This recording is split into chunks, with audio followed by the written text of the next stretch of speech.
Hello नमस्कार, मैं सदर सैफी और आप देख रहे हैं हमारा खास बुलेटिन।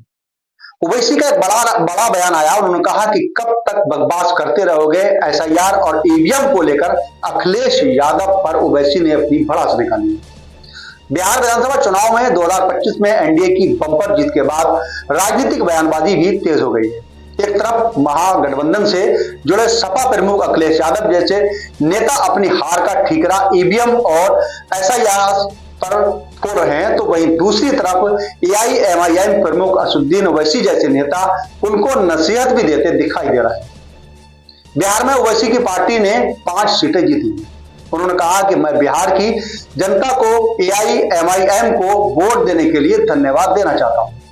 मैं उन 5 सीटों पर जीत हासिल करने वाले सभी उम्मीदवारों और पार्टी सदस्यों को इतनी मेहनत करने के लिए धन्यवाद और बधाई देना चाहता हूं। हम बिहार की जनता के जनादेश को स्वीकार करते हैं। मैं मुख्यमंत्री नीतीश कुमार का भी धन्यवाद करना चाहता हूं कि हम सीमांचल के कल्याण के लिए मिलकर काम करेंगे। इसके साथ साथ उन्होंने अखिलेश यादव पर हमला करते हुए कहा कि मैं इतना बड़ा राजनेता नहीं हूं, लेकिन मुझे नजर आ रहा है कि ये नतीजे आ सकते हैं। हाँ, इतनी उम्मीद नहीं थी कि ये लोग 200 के पास चले जाएंगे। अब उनको सोचना है कि अगर वही पुराना रिकॉर्ड शुरू कर देंगे कि ओवैसी जिम्मेदार है तो बहुत अच्छा है, शुक्रिया है, मेरा गाना बजाते रहे। इसी बीच में उन्होंने आगे कहा कि अफसोस की बात यह है कि अखिलेश यादव अभी भी कह रहे हैं कि इस कामयाबी के लिए बिहार का एसआईआर जिम्मेदार है। ये अफसोस की बात है। हम भी नहीं चाहते थे कि एनडीए जीते। हमने पूरी कोशिश की। आप सीटें देने को तैयार नहीं थे। इसके बाद भी हमने पूरी कोशिश की। अब उनको सोचना है कि वो लोग बीजेपी को क्यों नहीं रोक पा रहे हैं।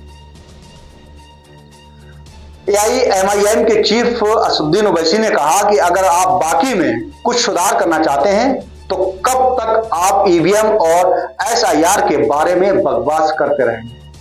उसको छोड़िए और देखिए कि आपकी कमजोरी कहां पर है।